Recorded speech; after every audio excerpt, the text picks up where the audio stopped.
Hello friends, welcome to Miss DeBoer Reads. Feeling a little bit country?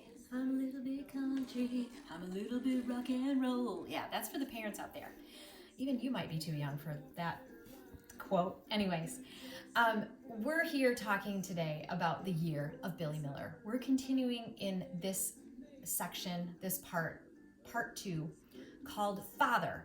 And it's a lot about Billy's dad, but also we find out, about the diorama at school and some other things. And in this last chapter, chapter 4 that we read, Billy's wondering if he can call his papa dad. They decide that's going to work out just fine. I'm also wondering, is Papa going to have his breakthrough? See, even I can't break my habit of calling him Dad. We're going to find out what happens next in this last section. That's why I'm playing country music.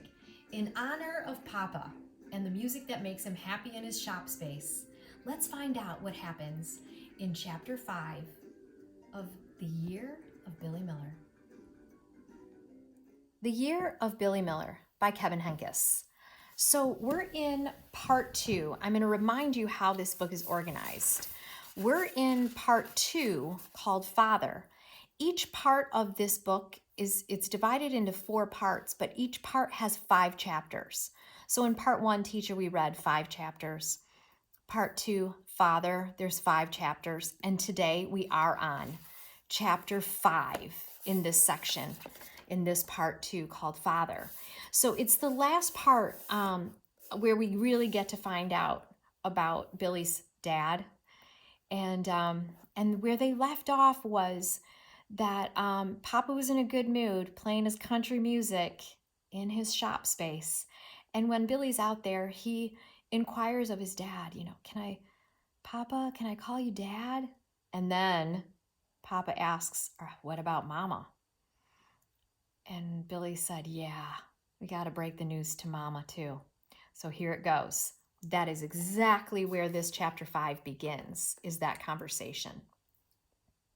There, he'd done it with Papa's help, and it was no big deal. When Mama had come home from work, Billy and Papa told her that Billy wanted to call her Mom from now on. Really? She'd said, a trace of sadness in her voice.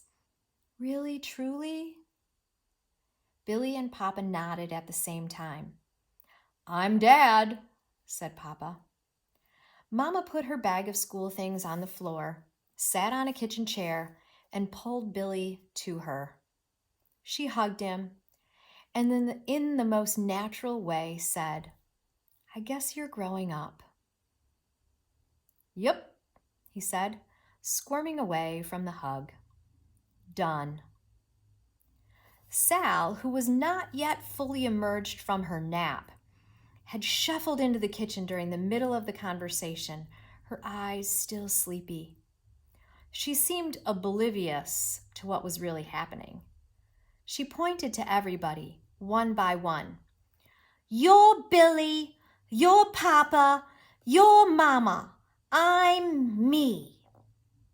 As if under a spell, Sal grabbed a cookie and climbed onto Mama's lap, melting into her. Sal's eyelids fluttered, fighting to stay open. Her grip on the cookie loosened. Come with me, Papa said quietly to Billy. I want to show you something.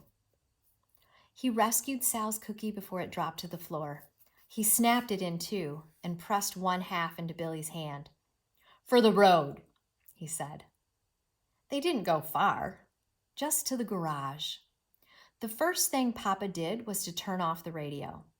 Billy noticed that the cello with arms had been pushed against the wall, partially draped with a blanket. Abandoned. All right, said Papa, clapping his hands.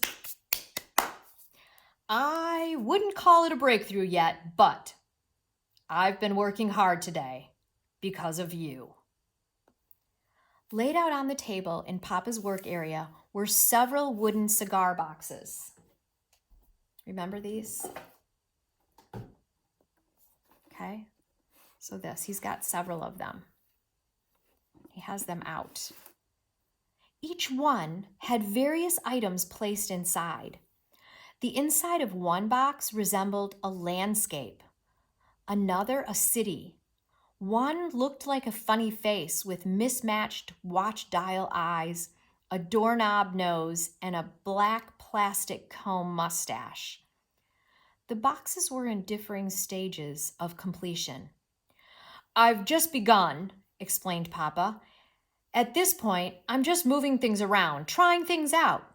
Nothing's close to being finished." "They're dioramas," said Billy. He grinned. "I helped you. I gave you the idea." "You did," said Papa, smiling, "and I thank you. I'm calling them assemblages, but that's just a fancy way of saying they're dioramas." Billy felt taller somehow, bigger, shiny even.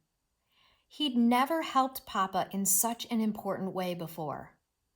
Papa had all kinds of things on hand to use for his assemblages: bolts, nails, wire, marbles, foreign coins, twigs, fabric scraps, beads, shards of glass, seashells, stones, old black and white photographs, maps.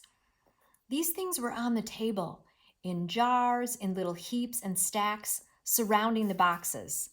Did you get a picture of that? Yeah, this is called mental imagery, or, kind of like having something, in your head, imagining what that looks like from the description. "Check out this one," said Papa. He directed Billy's attention to the box at the corner of his work table. It was a face, a realistic looking one, with green sea glass eyes, coils of wire for hair, and an intricate arrangement of small pieces of wood for skin. "I'm not done with it yet," said Papa. Suddenly, the face came into clear focus. In wonder, Billy said, "It's me!" "Yes, it is," said Papa. "If it turns out, I might do one of Mama and Sal, too." "You're so good," said Billy. "When I'm older, I hope I'm good at something." "You will be," said Papa.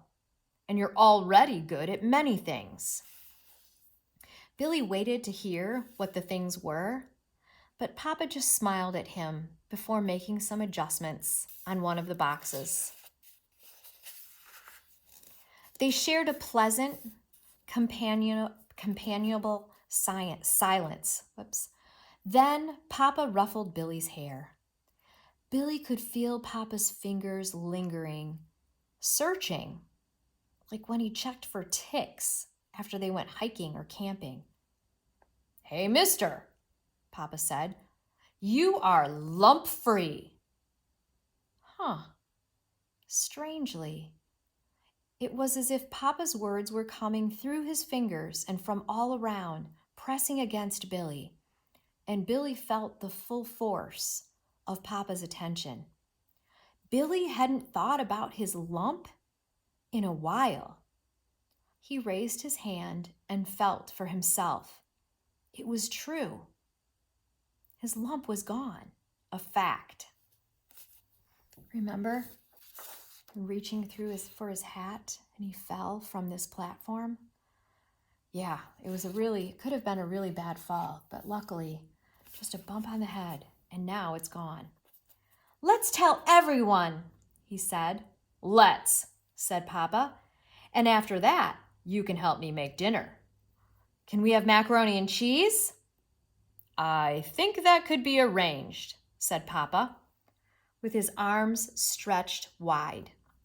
He guided Billy out of the garage.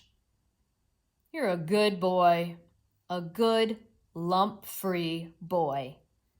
"Thank you, Papa. Yes, I am." "Hey, what about Dad? I thought I was Dad." "Oh," said Billy, "I forgot." He paused.